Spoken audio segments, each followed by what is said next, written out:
Hello friends, welcome to இது உங்கள் சமையல்.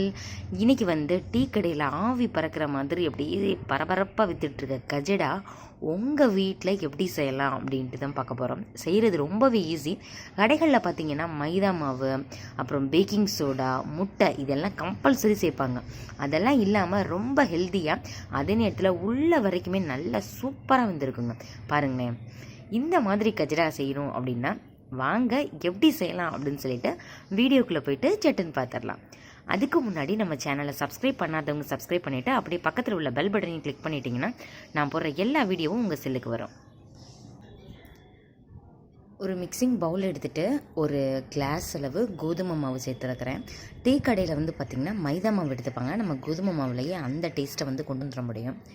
ஒரு கப்பளவு கோதுமை மாவுக்கு அப்படியே அரை கப்பளவு நாட்டு சக்கரை, ஒயிட் சுகருக்கு பதிலாக நீங்கள் நாட்டு சக்கரை எடுத்துருக்கிறேன். இதில் கல் மண் எதுவுமே இருக்காது.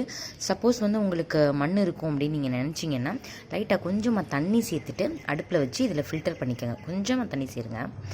அப்புறம் ஒரு 2 டீஸ்பூன் நெய் இருக்கு இல்லையா, நெய்யை லைட்டாக சூடு பண்ணி இதில் சேர்த்துக்கலாம். ஏன்னா நம்ம பேக்கிங் சோடா அந்த மாதிரி எதுவுமே சேர்க்க போகிறதில்ல. அப்புறம் ஒரு பிஞ்சளவு மட்டும் உப்பு, நான் நார்மலாக நம்ம வீட்டுக்கு யூஸ் பண்ணுவோம் இல்லையா, அந்த உப்பு சேர்த்துட்டு தண்ணி சேர்த்து கொஞ்சம் கொஞ்சமாக பிசைங்க. இதுக்கு தண்ணி ரொம்ப செலவாகாது, அதனால் கொஞ்சமாக பிசைங்க. எனக்கு எவ்வளோ தண்ணி செலவாயிருக்குன்னா கரெக்டாக 1/4 டம்ளர். எதில் நீங்கள் மாவு எடுத்தீங்களோ அதில் அப்படியே 1/4 டம்ளர், 1 டம்ளர் மாவுக்கு 1/4 டம்ளர் ஆச்சு. இதில் 2 டீஸ்பூன் ரவை சேர்த்துக்கலாம். ரவை சேர்க்கும் பொழுது நல்ல கிறிஸ்பியாக கிடைக்கும். அதனால தான் அங்கங்கே உங்களுக்கு தெரியும், வாயில் கடிபடும் பொழுதே ரவை இது பண்ணுறது தெரியும். பாருங்கள், சேர்த்துட்டு அதே மாதிரி அரிசி மாவும் 2 டீஸ்பூன் சேர்த்துக்கலாம். சேர்த்துட்டு நல்லா அதை பிசைஞ்சு விடுங்க. நல்லா திருப்பி திருப்பி விட்டு பிசைஞ்சு விடணும். இந்த மாவு இப்படி தான் இருக்கணும். சப்பாத்தி மாவை விட கொஞ்சம் லைட்டாக இலகுன பதமாக இருக்கணும். இப்போது நல்லா பிசைஞ்சாச்சு. உங்களுக்கு நீங்கள் சோடா உப்பு போடலாம் அப்படின்னு நீங்கள் நினச்சிங்கன்னா நீங்கள் போட்டுக்கோங்க. நான் இன்றைக்கி போடலை. போட்டிங்கன்னா உள்ள வரைக்குமே நல்லா வேகும். ஆனால் இதுலேயுமே உள்ள வரைக்கும் நல்லா வேகும். இந்த மாதிரி கட் பண்ணக்கூடாதுங்க. இப்படி அழுத்தி கட் பண்ணிங்கன்னா உள்ள வரைக்குமே வேகாது. பாருங்களேன், ஷேப்பும் ஒரு மாதிரி ஆயிரும். இந்த மாதிரி கட் பண்ணிங்கன்னா உங்களுக்கு உள்ள வரைக்கும் வேகுங்க. நீங்கள் கத்தியை வச்சு அழுத்திட்டீங்க அப்படின்னா ஷேப்பும் மாறிடும், உள்ள வரைக்குமே உங்களுக்கு வேகாது. பாருங்களேன், உள்ள வரைக்குமே அந்த ப்ளஸ் உள்ள வரைக்குமே இருக்குது. பாருங்கள், இந்த மாதிரி இருக்கணும். எல்லாத்தையுமே ஷேப் பண்ணியாச்சு. இப்போ இதை எண்ணெயில் போட்டு எடுத்துடலாம். எண்ணெயில் போட்டு எடுக்கிறதுமே ஒரு ட்ரிக் இருக்குது. என்னென்னா எண்ணெயை கொஞ்சம் இதுக்கு கூடுதலாக தேவைப்படும். இல்லைன்னா நீங்கள் சைஸை மட்டும் கொஞ்சம் சிறுசு பண்ணிக்கோங்க. ஃபுல்லாக இது மூழ்கிற அளவு எண்ணெய் சேர்க்கணும் அப்படின்லாம் அவசியம் இல்லை. நான் இன்றைக்கி கடலெண்ணெய் சேர்த்துருக்கிறேன். சேர்த்துட்டு நல்ல லோ ஃப்ளேம் பண்ணிக்கோங்க. நீங்கள் எண்ணெயை பூரிக்கு மாதிரி ரொம்ப ஹீட் பண்ணிடக்கூடாது. ஓரளவுக்கு ஹீட் ஆனதுமே போட்ட உடனே இந்த மாதிரி பபிள்ஸ் வருதுல, அந்த மாதிரி ஹீட் ஆனதுமே நீங்கள் லோ ஃப்ளேம் பண்ணிவிட்டு இதை போட்டுடலாம்.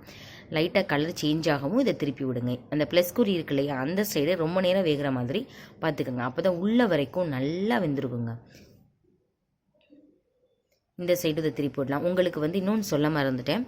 உங்களுக்கு எக்கோட ஃப்ளேவர் பிடிக்கும் அப்படின்னா ஸ்டார்டிங்கில் நம்ம சக்கரைலாம் சேர்த்து பிசைஞ்சோம் இல்லையா, அந்த ஸ்டேஜில் நீங்கள் ஒரே ஒரு முட்டையை மட்டும் அடித்து ஊற்றிக்கங்க. உங்கள்கிட்ட நாட்டு சக்கரை இல்லை நீங்கள் ஜீனி தான் யூஸ் பண்ண போகிறீங்க அப்படின்னா மிக்ஸி ஜாரில் ஒரு சுற்றிட்டு நீங்கள் போட்டுக்கோங்க. ஏன்னா ஜீனி கரையாது. அதனால தான் நாட்டு சக்கரை உங்களுக்கு பவுடர் மாதிரி இருக்கு இல்லையா, அதனால் அது ஈஸியாக மாவோடு சேர்ந்துடும். ஜீனி அப்படி சேராது, நெருன்னு இருக்கும், வாயிலையும் நெருன்னு கடிப்படும். அதனால் நீங்கள் ஜீனி சேர்த்திங்க அப்படின்னா நல்லா மிக்ஸி ஜாரில் பவுடர் பண்ணிவிட்டு அதுக்கப்புறம் சேர்த்துக்கோங்க. இன்றைக்கி எக்கெல்லாம் சேர்க்காம தான் செய்ய போகிறோம். ஆனால் டேஸ்ட்டு சூப்பராக இருக்கும். நீங்கள் மைதா ஒயிட் சுகர் செய்கிறத விட இந்த மாதிரி உங்கள் குழந்தைங்களுக்கு உங்கள் வீட்டில் நீங்கள் செஞ்சு கொடுங்க. நீங்கள் நார்மலாக ஒரு கிளாஸ் பால் குடிப்பீங்க இல்லையா, காஃபி குடிப்பீங்க இல்லையா, அந்த கிளாஸில் தான் இன்றைக்கி எடுத்தேன். அதில் 5 கிடச்சிருக்குங்க. ஸோ நீங்கள் உங்கள் குடும்பத்துக்கு தகுந்த மாதிரி நீங்கள் மாவோட அளவை இன்க்ரீஸ் பண்ணிக்கோங்க. உங்களுக்கு ஏலக்காயோட ஃப்ளேவர் பிடிக்கும் அப்படின்னா நம்ம மாவு பிசையும் போது 2 ஏலக்காயை தட்டி கூட சேர்த்துக்கலாங்க. பாருங்களேன், உள்ள வரைக்கும் பார்க்கும்பொழுது தெரியுது. பாருங்கள், உள்ள வரைக்குமே நல்லா வெந்திருக்குது. அழகாக ஷேப்பும் வந்துருச்சு. இதே மாதிரியே நீங்களும் செஞ்சு பாருங்கள். செஞ்சு பார்த்துட்டு எப்படி இருந்துச்சு அப்படின்னு சொல்லிட்டு கமெண்ட் பண்ணுங்கள். உங்கள் ஃப்ரெண்ட்ஸ் அண்ட் ரிலேட்டிவ்ஸ் கூட ஷேர் பண்ணுங்கள். இந்த வீடியோ உங்களுக்கு பிடிச்சிருக்கும்னு நினைக்கிறேன். பிடிச்சிருந்துச்சுன்னா இது உங்கள் சமையலுக்கு சப்ஸ்கிரைப் பண்ணுங்கள், லைக் பண்ணுங்கள். இதே மாதிரி நிறைய வீடியோஸ் நம்ம சேனலில் ஏற்கனவே போட்டாச்சு. நீங்கள் பார்க்கல அப்படின்னா டெஸ்கிரிப்ஷன் பாக்ஸில் லிங்க் தரேங்க, போய் பாருங்கள்.